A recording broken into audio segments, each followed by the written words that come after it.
હવે ગુજરાતીના માન્ય સ્વરો અને સ્વર ધ્વનિ ઘટકોનો પરિચય મેળવીએ તા પહેલાં એની પહેલાં આપણે જોઈએ તો સ્વર એટલે કે શું? તમે કોને સ્વર કહેવામાં કહો છો?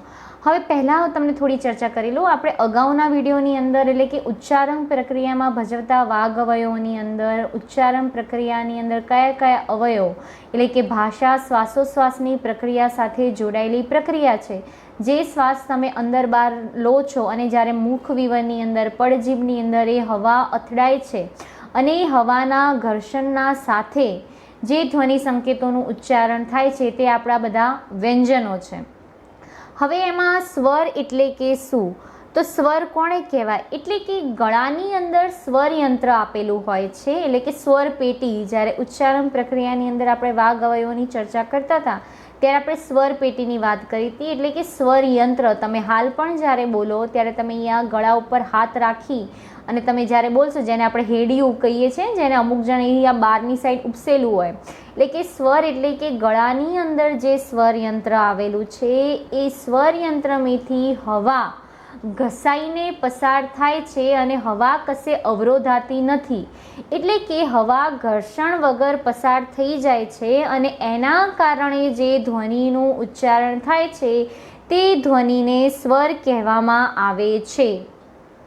ફરીથી બોલું છું. જો સ્વર એટલે કે શું? સ્વર એટલે કે ગળાની અંદર જે સ્વર યંત્ર આવેલું છે એ સ્વર યંત્રમાંથી પસાર થતી હવા એને ઘસારા સાથે પસાર થતું નથી અને એને એ હવા કશે અવરોધાતી નથી અને અવરોધાયા વગર, હવાનું ઘર્ષણ થયા વગર જે ધ્વનિ હવા પસાર થાય છે એના કારણે જે ધ્વનિ ઉત્પન્ન થાય છે તેને સ્વર કહેવામાં આવે છે.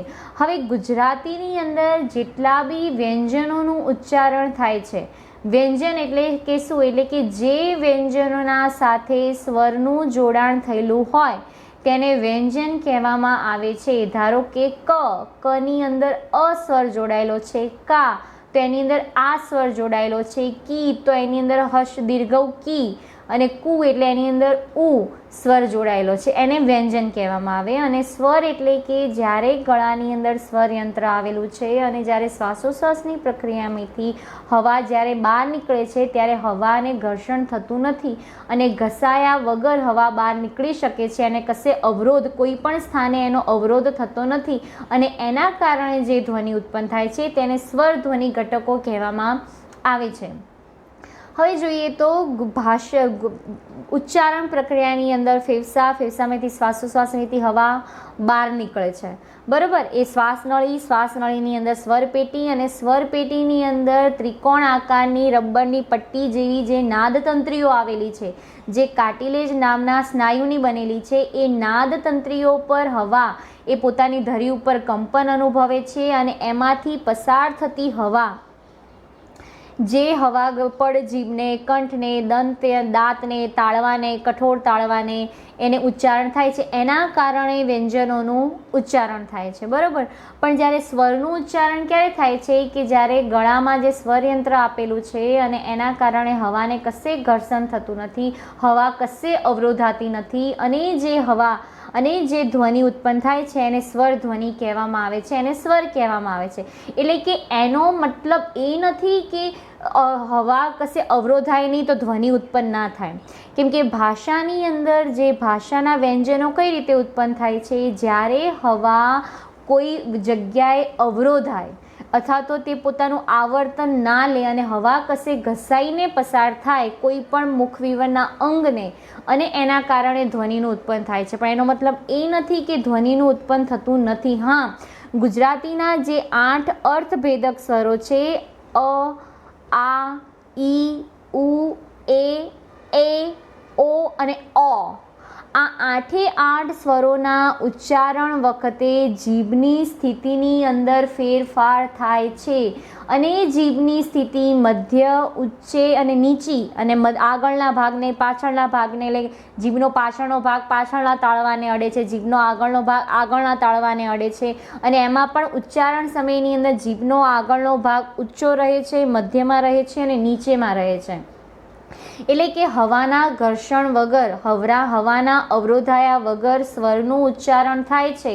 ધ્વનિનું ઉચ્ચારણ થાય છે, પણ ધ્વનિના ઉચ્ચારણના કારણે જો હવાનું કશે અવરોધ જ ન થતો હોય તો કોઈ કેવા ધ્વનિ ઉત્પન્ન થાય? ધ્વનિ ઉત્પન્ન જ ન થઈ શકે. ધ્વનિનું ઉત્પન્ન કેમ થાય છે? હવા ઘર્ષણ અનુભવે છે, એના કારણે ધ્વનિ ઉત્પન્ન થાય છે. હવે જ્યારે 8 સ્વરોનું જ્યારે ઉચ્ચારણ થાય છે ત્યારે 8 સ્વરોના ઉચ્ચારણ વખતે હવા ઘસાઈને પસાર થતી નથી, પણ જ્યારે સ્વરયંત્ર એટલે કે ગળાની અંદર જે સ્વરયંત્ર આવેલું છે અને સ્વરયંત્રમાંથી પસાર થતી હવા કોઈ પણ ઘર્ષણ વગર પસાર થાય અને જે ધ્વનિ ઉત્પન્ન થાય તેને સ્વર કહેવામાં આવે છે. ગુજરાતીના 8 અર્ધભેદક સ્વરો છે.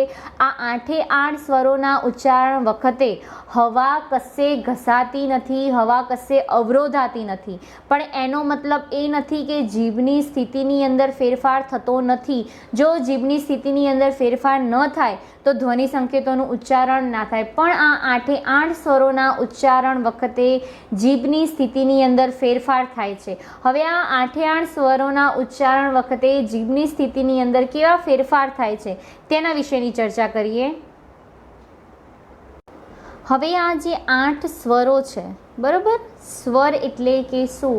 એટલે કે ગળાની અંદર જે સ્વરયંત્ર આવેલા છે અને સ્વરયંત્રમાંથી પસાર થતી હવા કશે અવરોધાતી નથી અને જે ધ્વનિ ઉત્પન્ન થાય છે તેને સ્વર કહેવામાં આવે છે. પણ ગુજરાતી ભાષાના જે 8 સ્વરો છે એ 8 સ્વરોના ઉચ્ચારણ વખતે હવા કશે ઘસાઈને પસાર થતી નથી, પણ એનો મતલબ એ નથી કે જીભની સ્થિતિની અંદર ફેરફાર થતો નથી. હવે આ 8 સ્વરોની વચ્ચે શું ફરક છે અને 8 સ્વરોના ઉચ્ચારણ વખતે જીભની સ્થિતિની અંદર કેવો ફેરફાર થાય છે તેના વિશે જોઈએ. હવે જ્યારે તમે બરાબર સ્વરનું ઉચ્ચારણ કરો છો ત્યારે જીભનો ભાગ મધ્યમાં રહે છે,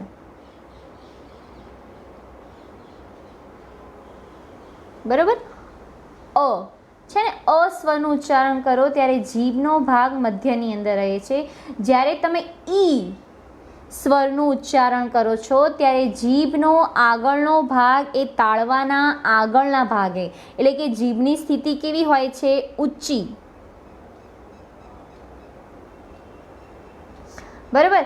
અને જ્યારે તમે નો ઉચ્ચારણ કરો છો ત્યારે ઉના ઉચ્ચારણ વખતે જીભનો જે પાછળનો પડજીભનો ભાગ છે એ ઉપરના કોમળ તાળવાને અડે છે. એટલે કે ઉના ઉચ્ચારણ વખતે જીભના પાછળના ભાગથી, બરાબર, જીભના પાછળના ભાગથી, અને ઈના ઉચ્ચારણ વખતે જીભનો આગળનો ભાગ ઊંચે થઈને, અને એ બી કોણે સ્પર્શે છે? આગળના ભાગને. એટલે ઈ એ ક્યાંથી ઉચ્ચારાતો સ્વર છે? તો ઈ એ જીભના આગળના ભાગથી ઉચ્ચારાતો સ્વર છે, બરાબર. અના ઉચ્ચારણ વખતે જીભની સ્થિતિ મધ્યમાં રહે છે. ઈના ઉચ્ચારણ વખતે જીભની સ્થિતિ આગળ, અને ઉના ઉચ્ચારણ વખતે જીભનો પાછળનો ભાગ ને સ્પર્શે છે. આમ એ જીભની મધ્ય સ્થિતિથી ઉચ્ચારાતો સ્વર છે. ઈ એ જીભના આગળના ભાગથી ઉચ્ચારાતો સ્વર છે, અને એ જીભના પાછળના ભાગથી ઉચ્ચારાતો સ્વર છે. આ 8 સ્વરોની અંદર જે સ્વરો હવાના અવરોધાયા વગર, સ્વર એટલે કે શું? કે ગળાની અંદર જે સ્વરયંત્ર આપેલું છે અને એમાંથી પસાર થતી હવા કશે અવરોધન ના રહે, અથવા તો હવા ઘર્ષણ વગર પસાર થાય અને જે ધ્વનિનું ઉચ્ચારણ થાય છે તેને સ્વર કહેવામાં આવે છે. પણ એ સ્વરોના ઉચ્ચારણ, ભલે હવા કશે અવરોધાતી નથી, પણ જીભની સ્થિતિની અંદર ફેરફાર થાય છે, એના કારણે સ્વરનું ઉચ્ચારણ થાય છે. હવે ગુજરાતીના જે 8 સ્વરો છે એ 8 સ્વરોના ઉચ્ચારણ વખતે જીભની પરિસ્થિતિની અંદર અને જીભની સ્થિતિની અંદર શું ફરક છે તેના વિશે આપણે ચર્ચા કરીએ છીએ. એમાં વિશે ઈ અને આ 3 સ્વર અના ઉચ્ચારણ વખતે જીભનો ભાગ મધ્યની અંદર રહે છે. ઈના ઉચ્ચારણ વખતે જીભનો આગળનો ભાગ એ આગળના તાળવાને અડે છે, અને સ્વરના ઉચ્ચારણ વખતે જીભનો પાછળનો ભાગ, જે પડજીભનું જે ભાગ છે એ ઉપરના તાળવાને અડે છે. માટે એ જીભની મધ્ય સ્થિતિથી ઉચ્ચારાતો સ્વર છે. ઈ એ જીભની આગળની સ્થિતિથી ઉચ્ચારાતો સ્વર છે, અને એ જીભના પાછળના ભાગથી ઉચ્ચારાતો સ્વર છે. હવે ઈ, એ અને એ, બરાબર, એનું સ્વર જોઈએ. હવે તમે જો ગોળ લખો છો, બરાબર,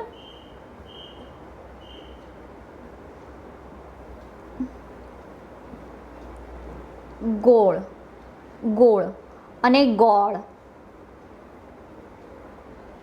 આ બંનેની અંદર ફેર શું છે? આ વ્યંજન છે, બરાબર. વ્યંજન એટલે કે જે વ્યંજનના ઉચ્ચારણની પાછળ સ્વરનું જોડાણ થયેલું હોય તેને વ્યંજન કહેવામાં આવે. તો આની અંદર કયો સ્વર જોડાયેલો છે? ઓ. અને આની અંદર અ છે ને. હવે આ ગોળ, આ જે પહેલો ગોળ છે ને, એટલે કે જે આકૃતિ, જે આકાર, જે વર્તુળ છે એ છે, અને આ ગોળ એટલે કે ખાવાનો ગોળ. એટલે જો ઉચ્ચારણની અંદર પણ ફેર પડે છે. હવે એ જ રીતે તમે જ્યારે કોલેજ અને કોલેજ, તમે લોકો કોલેજ આમ લખો છો, પણ આ ખોટું છે. કોલેજ આ રીતે લખાય નહીં, કોલેજ આમ લખાય, કોલેજ. એની અંદર આ સ્વરનું જોડાણ થયેલું હોય છે. જો તમે ઉચ્ચારણ સરખી રીતે કરો ને તો તમારે કોઈ દિવસ જોડણીની ભૂલ જ ના થાય.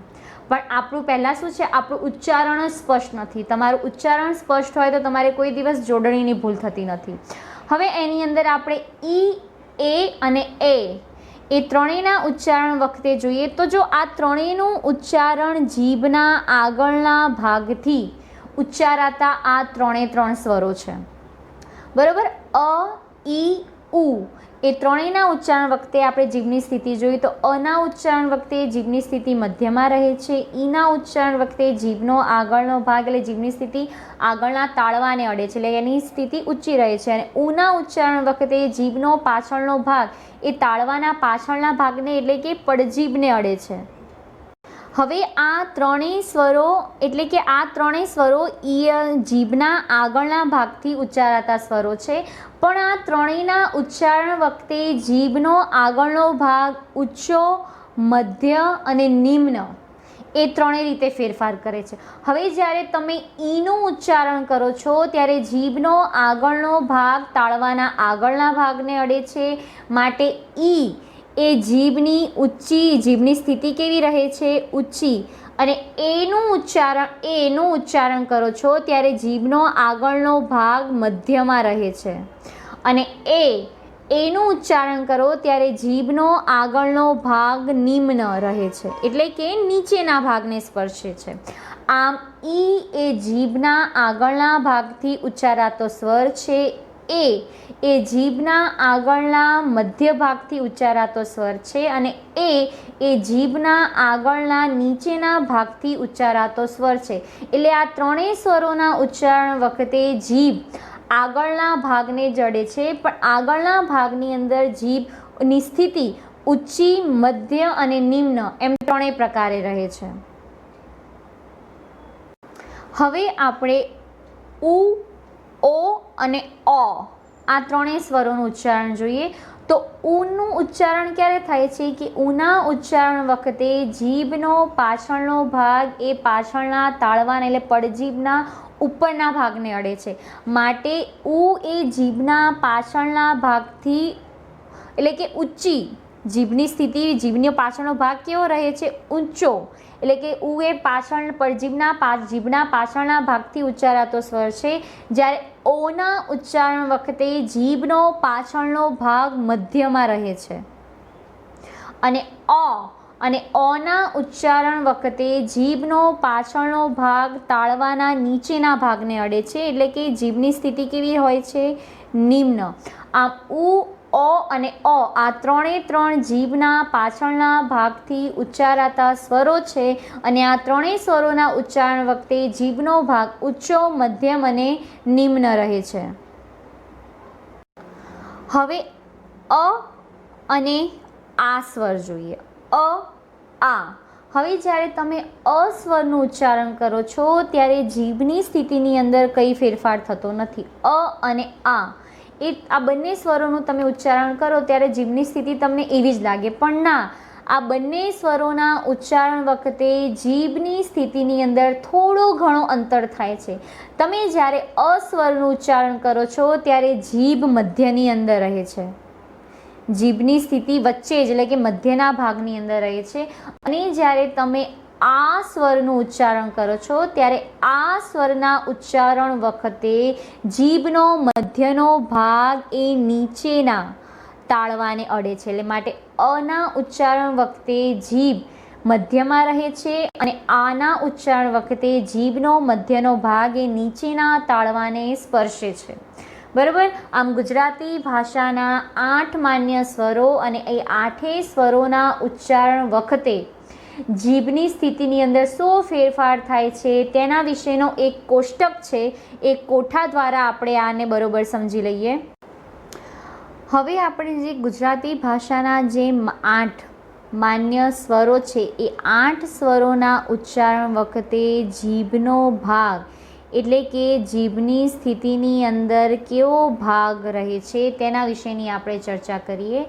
એની અંદર જો પહેલાં ફરીથી તમને કહી દઉં કે સ્વર એટલે કે શું, તો સ્વર એટલે કે ગળાની અંદર જે સ્વર યંત્ર આવેલું છે એ સ્વર યંત્રમાંથી હવા જ્યારે પસાર થાય છે ત્યારે હવા કોઈ પણ ઘસારા વગર પસાર થઈ શકે અને હવાનું કશે અવરોધન ના થાય અને એના કારણે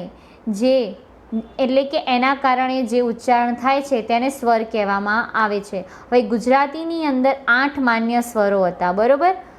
એ 8 માન્ય સ્વરોની અંદર અ, આ, ઈ, એ, ઉ, ઓ અને અ, આ 8 સ્વરોના ઉચ્ચારણ વખતે જીભની સ્થિતિની અંદર ફેરફાર થાય છે. એટલે કે અના ઉચ્ચારણ વખતે જીભની સ્થિતિ કેવી છે? મધ્યની અંદર. માટે અ એ જીભની મધ્ય સ્થિતિથી ઉચ્ચારાતો સ્વર છે, જ્યારે ઈના ઉચ્ચારણ વખતે જીભનો આગળનો ભાગ ઊંચો થાય છે. માટે ઈ એ જીભના આગળના ભાગથી ઉચ્ચારાતો સ્વર છે અને એના પછી છે ઉ. તો ઉના ઉચ્ચારણ વખતે જીભનો પાછળનો ભાગ કેવો રહે છે? ઊંચો રહે છે. માટે ઈ અને ઉના ઉચ્ચારણની અંદર જીભની સ્થિતિની અંદર ફેરફાર થાય છે. હવે જ્યારે તમે ઈ, એ અને એ આ ત્રણેય સ્વરો જીભના આગળના ભાગથી ઉચ્ચારાતા સ્વરો છે, પણ આ ત્રણેય સ્વરોના ઉચ્ચારણ વખતે જીભની સ્થિતિ ઊંચી, મધ્ય અને નિમ્ન રહે છે. એના પછી આપણે જોઈએ ઉ, ઓ અને અ. આ ત્રણેય જીભના પાછળના ભાગથી ઉચ્ચારાતા સ્વરો છે, પણ આ જ ત્રણેય સ્વરોના ઉચ્ચારણ વખતે જીભનો પાછળનો ભાગ ઊંચો, મધ્ય અને નીચો રહે છે અને એના પછી છે મધ્ય સ્વરો એટલે કે અ અને આના ઉચ્ચારણ વખતે જીભની સ્થિતિ મધ્યની અંદર રહે છે અને આના ઉચ્ચારણ વખતે જીભનો મધ્યનો ભાગ નીચો રહે છે. આમ ગુજરાતી ભાષાના જે સ્વરો છે એ સ્વરોના ઉચ્ચારણ વખતે એ હવા પહેલાં બી મેં કીધું હતું, ભાષા એ શ્વાસોશ્વાસ સાથે જોડાયેલી પ્રક્રિયા છે અને શ્વાસોશ્વાસ જ્યારે શ્વાસ તમે અંદર બહાર લો છો અને એના કારણે જે હવા ઘર્ષણ જે નાદતંત્રીઓ જે ઘર્ષણ અનુભવે છે, જે કંપન અનુભવે છે અને એના કારણે જે ધ્વનિ સંકેતોનું ઉત્પન્ન થાય છે તેના કારણે સ્પર્શ વ્યંજનો અને સ્વરનું ઉચ્ચારણ થાય છે. હવે જ્યારે સ્વર ગુજરાતી ભાષાના 8 માન્ય સ્વરો, સ્વર એટલે કે ગળાની અંદર જે સ્વરયંત્ર આવેલું છે એ સ્વરયંત્રના એટલે કે ગળાની અંદર જે સ્વરયંત્ર આવેલું છે એ સ્વરયંત્ર પછી હવા અવરોધાય નહીં અને હવા અવરોધાયા વગર ઘર્ષણ વગર પસાર થાય અને જે ધ્વનિનું ઉચ્ચારણ થાય છે તેને સ્વર કહેવામાં આવે છે. એનો મતલબ એ નથી કે ઉચ્ચારણ વખતે જીભની સ્થિતિની અંદર કોઈ ફેરફાર ન થતો હોય. હા, ઉચ્ચારણ વખતે હવા કશે ઘર્ષણ અનુભવતી નથી, પણ જીભની સ્થિતિની અંદર ફેરફાર થાય છે. અને ગુજરાતીના જે 8 માન્ય સ્વરો છે, 8 સ્વરોના ઉચ્ચારણ વખતે જીભની સ્થિતિ ઊંચી, મધ્ય અને નિમ્ન એટલે કે નીચી રહે છે. અને આ 8 સ્વરોના વખતે જીભની સ્થિતિ કઈ રીતે રહે છે તેના વિશેની ચર્ચા આપણે આ પ્રશ્નની અંદર કરી લીધી.